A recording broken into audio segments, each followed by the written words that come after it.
Good morning everybody, this is Gwen Robinson, body-based psychotherapist, inner world guide, storyteller and myth weaver.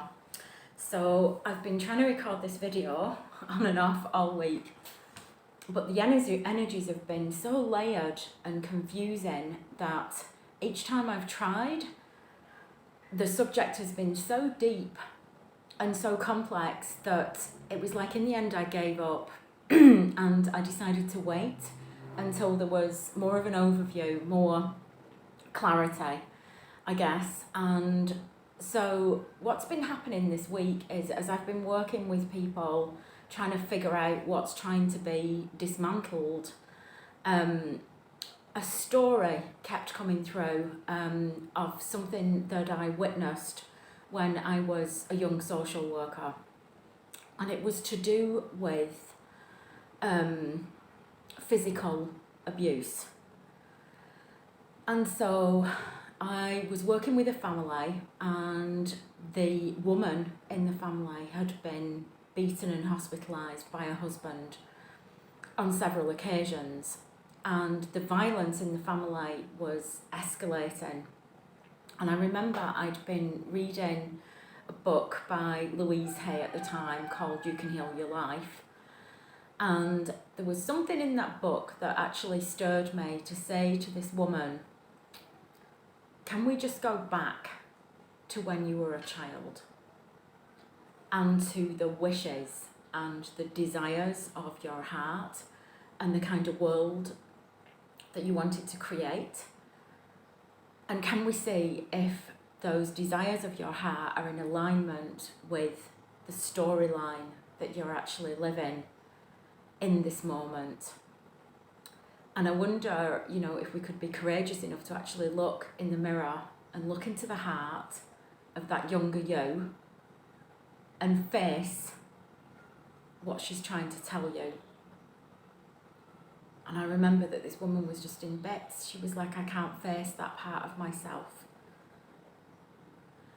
And as we pulled it apart, it was like, I can't face that part of myself because I've let myself down so badly. I've abandoned myself so many times. I've failed to listen to the needs of my heart over and over and over again. And what eventually came through is, and I have chosen what is familiar. So as the story unravelled, what I became cognizant of, and she became cognizant of, is that she'd grown up in an abusive family, were being abused, being ridiculed and humiliated, and on occasions stopped by physical violence, was what represented the energies of home. So I'm going to say that again. That violence, that brutality, is what represented to her the energies of home.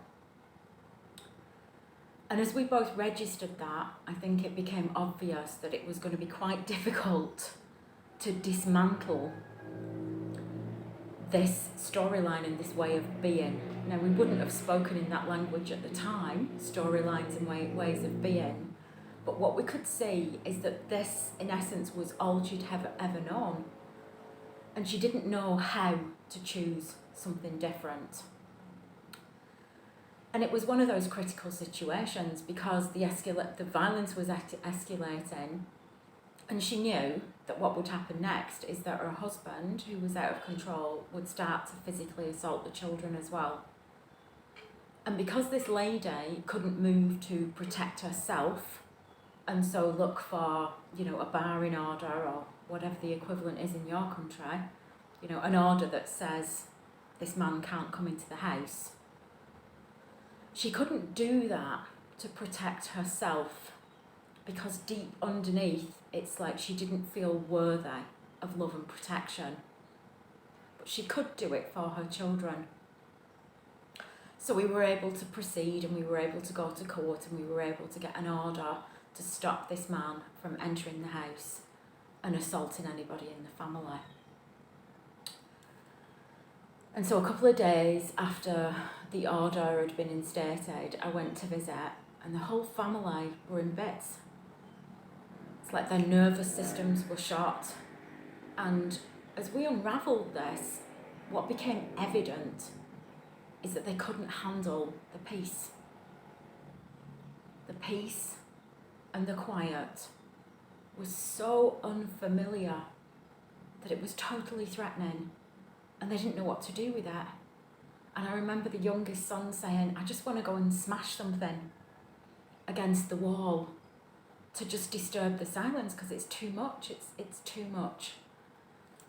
And luckily I'd read a book which spoke about this experience. And what the book had said is that when we're not in a place where peace is familiar, peace is actually threatening. And that it takes about 6 weeks for the nervous system to settle down and for peace to be familiar and for violence to be unfamiliar. And so together we sat and we waited because we didn't know what the truth was. But luckily and thankfully, that was the truth. That 6 or 7 weeks later, peace had become the norm, and violence was something that was no longer predominating this family's life and expectations. And so I just wanted to share this story with you so that if you choose to, you can kind of go back into your own family situation and feel into, wow, well, what were the energies of home for me? And what were the expectations that I had that were placed on me by other members of the family or by myself? And is this a storyline that I want to continue to live out? Or am I going to choose something that's unfamiliar, something that's unknown, something that I've never had before?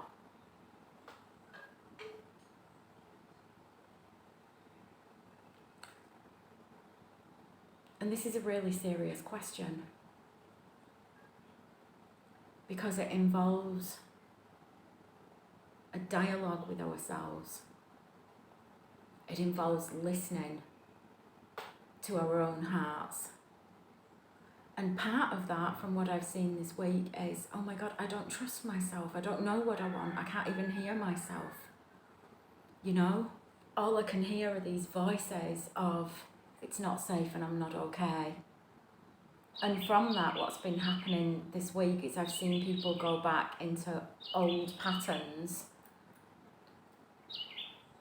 that have been quite violent to the self. And then they've turned around and said, well, you know, that's all I'm worthy of. And it's like, right, well, all of that, the speech and the patterning is what was familiar. And weirdly enough, it was the energies of home.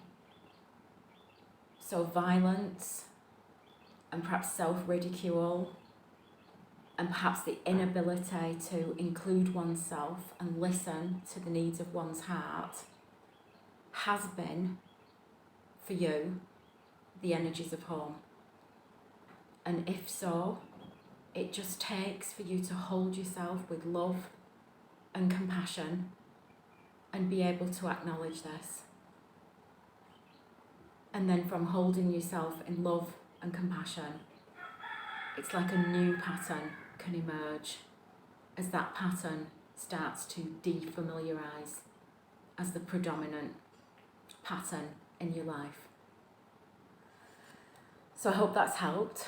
And if you've enjoyed this video and you want more information about these kind of subjects, then please comment down below, like and share and subscribe with anybody you think that would value this material, as it helps to grow the channel. And I look forward to hearing from all of you.